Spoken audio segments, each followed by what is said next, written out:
Assalamualaikum warahmatullahi wabarakatuh. Kembali lagi di kelas basis data. Oke, kali ini kita masuk ke materi penerapan basis data. Nah, setelah sebelumnya kita telah merancang apa itu basis data, lalu kita merancang basis data menggunakan IR diagram. Selanjutnya kita menerapkan basis data kepada tabel-tabel dan nantinya kita akan menggunakan query-query yang akan kita proses gitu ya. Nah, yang pertama untuk penerapan basis data di sini ada transformasi model ya. Nah, transformasi model basis data yang telah dinyatakan dalam diagram IR ke dalam basis data fisik. Jadi contohnya seperti relasi umum atau dasar, yaitu level fisik dalam basis data abstraksi. Nah, di sini teman-teman lihat setiap himpunan entitas akan diimplementasikan sebagai sebuah tabel atau file data. Nah, di sini kita punya entitas mahasiswa, lalu kita punya atribut-atributnya. Nah, untuk selanjutnya kita masukkan ke dalam bentuk tabel ya seperti ini. Nah, ini adalah tabel mahasiswa, lalu atribut-atributnya kita masukkan NIM, nama, tanggal lahir, alamat. Seperti itu ya. Ini untuk relasi umum dasar.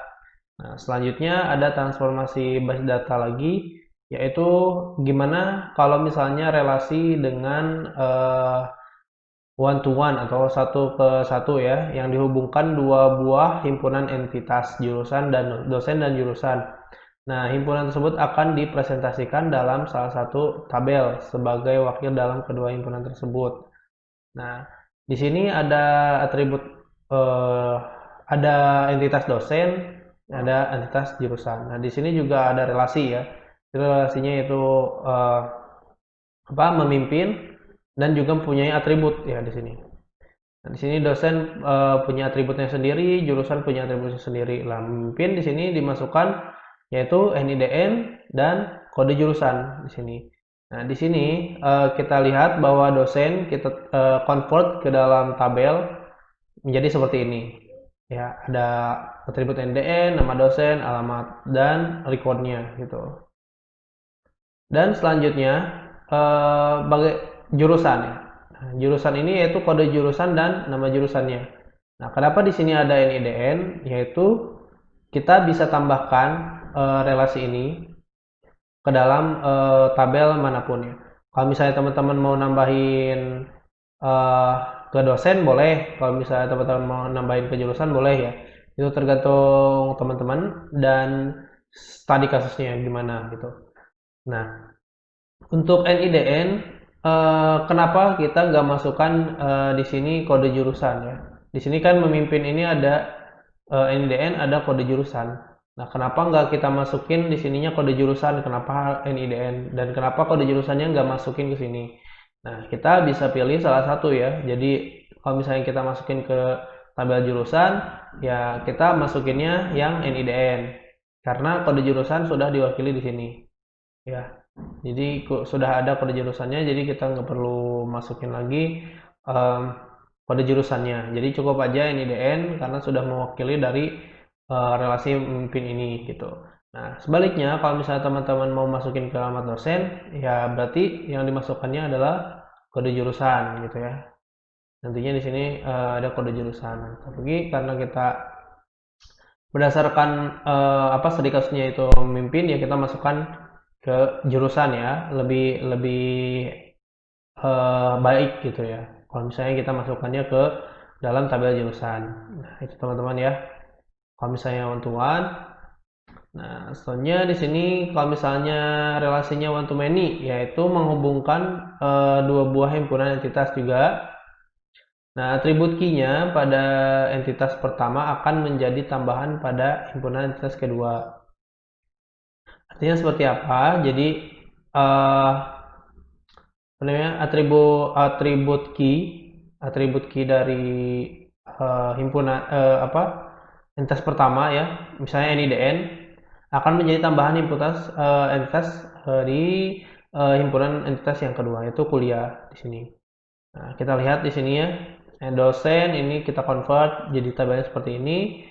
Nah, lalu mengajar, kita lihat ada waktu, ada tempat, ada NIDN, ada kode kuliah. Jadi kalau misalnya satu ke banyak, itu kita lakukannya ambilnya itu NIDN ya.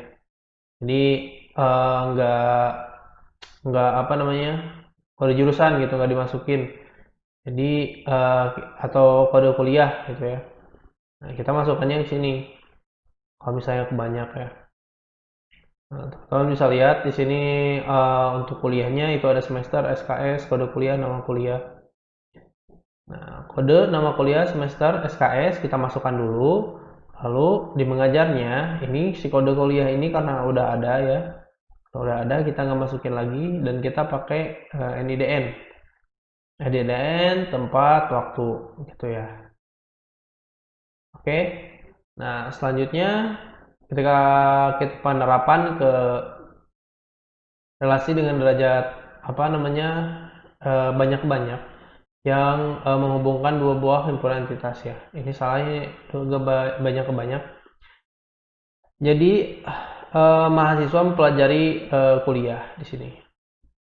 Nah, kalau misalnya banyak ke banyak, itu atribut yang menghubungkan dua entitas ini akan diwujudkan dalam sebuah tabel ya. Nah, file data yang khusus yang memiliki field atau origin key dari setiap entitas yang dihubungkan. Nah, jadi kalau misalnya banyak-banyak seperti ini teman-teman. Mahasiswa kita buat dulu nih tabel mahasiswa, lalu kuliah kita buat tabel kuliahnya. Nah, untuk atribut menghubung ini atau relasi ini kita buat juga tabelnya. Nah, di sini kan ada NIM, ada indeks nilai, ada kode kuliah. Nah, kita masukkan keduanya ya. Kalau bedanya di sini kalau misalnya banyak ke banyak, kita masukkan keduanya. NIM-nya, lalu kode kuliah, lalu indeks nilai. Jadi kita buat tabel tersendiri yaitu misalnya tabel mempelajari gitu atau tabel kuliah, tabel apa namanya, tabel nilai ataupun sebagainya gitu. Nah, selanjutnya di sini ada penerapan himpunan entitas lemah. Nah, pada entitas ini key yang diambil berdasarkan entitas yang lebih kuat gitu ya. Nah, teman-teman bisa lihat di sini ada beberapa entitas, ada mahasiswa, orang tua, ada hobi. Lalu di sini ada double juga ya relasi di sini. Misalnya orang tua ke mahasiswa, mahasiswa memiliki orang tua ya. Nah, sini kita convert. Di sini ada NIM, nama, alamat, periode. Ini untuk mahasiswa. Nah, yang hobi kita buat juga NIM hobi. Lalu untuk orang tua kita pilih ya entitas berdasarkan yang lebih kuat gitu. Nah, kalau di sini kan mau diambilnya yang mana? Jadi kita ambil NIM untuk apa namanya? Di sini kita ambil NIM ya untuk entitas key-nya itu kita ambil NIM. Jadi untuk apa namanya yang kuat gitu ya. Kuat itu emang NIM gitu. Di sini kita masukkan NIM, di hobi juga kita masukkan NIM gitu. Nah, selanjutnya di sini ada entitas yang diambil berdasarkan entitas yang lebih kuat juga. Nah, di sini ini tuh ada generasi atau turunan.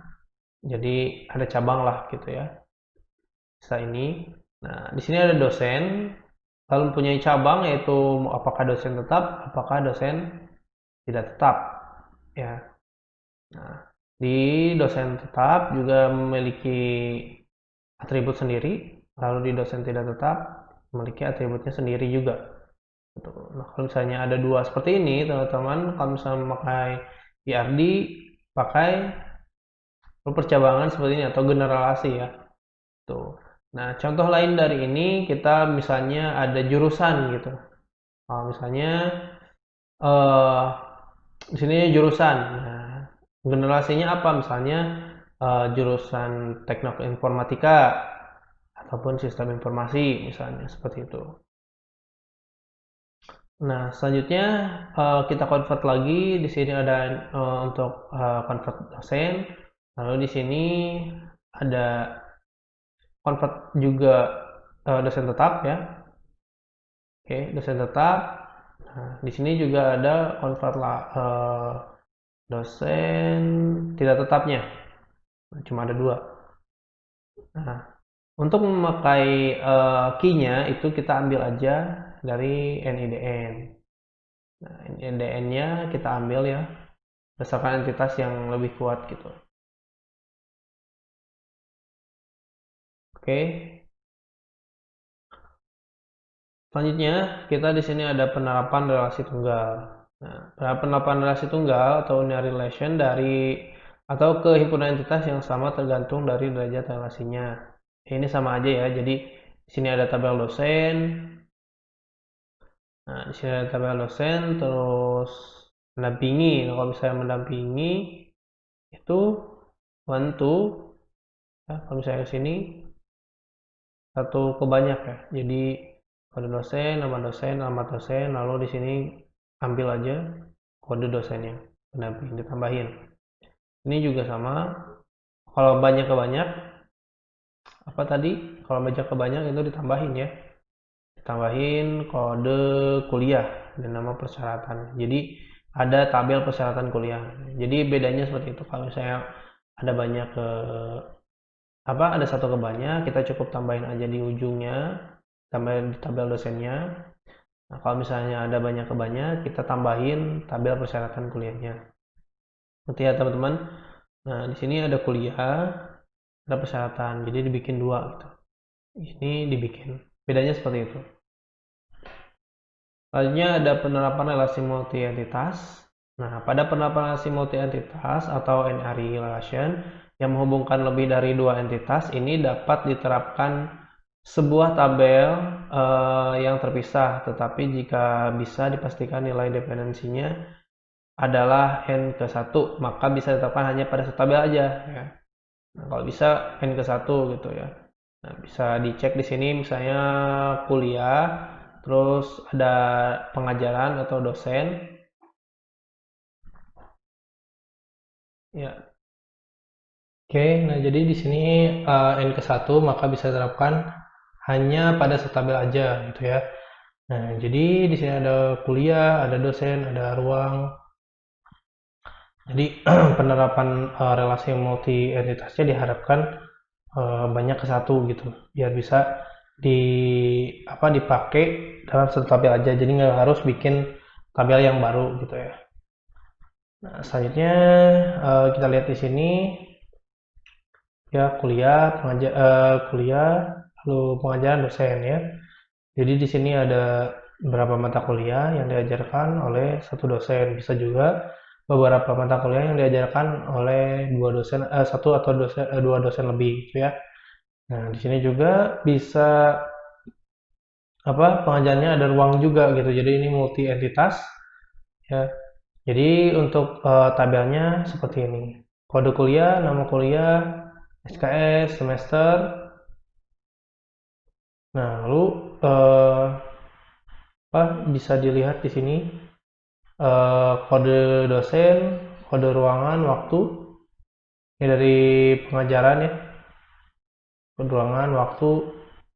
Nah, yang ini bisa kita buat lagi tabelnya, tabel pengajaran gitu. Kode kuliah, kode dosen, kode ruangan, waktu. Oke. Nah, selanjutnya ada penerapan relasi ganda, yaitu pada penerapan relasi ganda atau redundant relations. Untuk implementasinya kita tinjau pada relasi tanpa terikat satu sama lainnya berdasarkan derajat relasi di setiap relasi yang terhubung. Nah, contohnya kita punya relasi ganda di sini, bisa mengajar, bisa menguasai ya. Nah, penerapannya seperti ini. Saya dosen, lalu mengajar beberapa mata kuliah, atau dosen bisa menguasai mata kuliah gitu. Nah, itu kenapa? Karena atau redundant relation untuk implementasinya kita tinjau pada relasi tanpa terikat satu sama lainnya ya, berdasarkan derajat relasi. Tuh, jadi bisa juga kita menerapkan penerapan relasi ganda seperti ini. Nah, kita bisa lihat untuk konferensinya.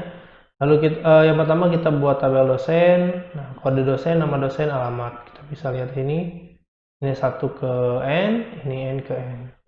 Jadi berbeda ya. Gitu. Banyak dosen menguasai banyak mata kuliah, dan kalau misalnya mengajar, satu dosen mengajar banyak mata kuliah. Jadi beda-beda ya. Di sini ada tabel menguasai, ada tabel kuliah, tabel dosen. Jika kalau misalnya di studi kasusnya itu ada dibutuhkan tabel menguasai seperti ini gitu. Keahlian dosen misalnya ya. Oke, itu dia untuk materi kali ini. Nah, diharapkan teman-teman bisa menguasai dan memperhatikannya. Ya, tugasnya yaitu teman-teman coba untuk konversi IR di database teman-teman ke tabel-tabel ya. Dan berdasarkan yang sudah dipelajari tadi, kalau misalnya 1 ke N, kita cukup tambahkan aja. Misalnya banyak ke banyak, kita bisa bisa buat tabel sendiri lagi gitu. Tergantung dari teman-temannya. Oke, terima kasih telah menonton video ini. Sampai jumpa di pelajaran selanjutnya.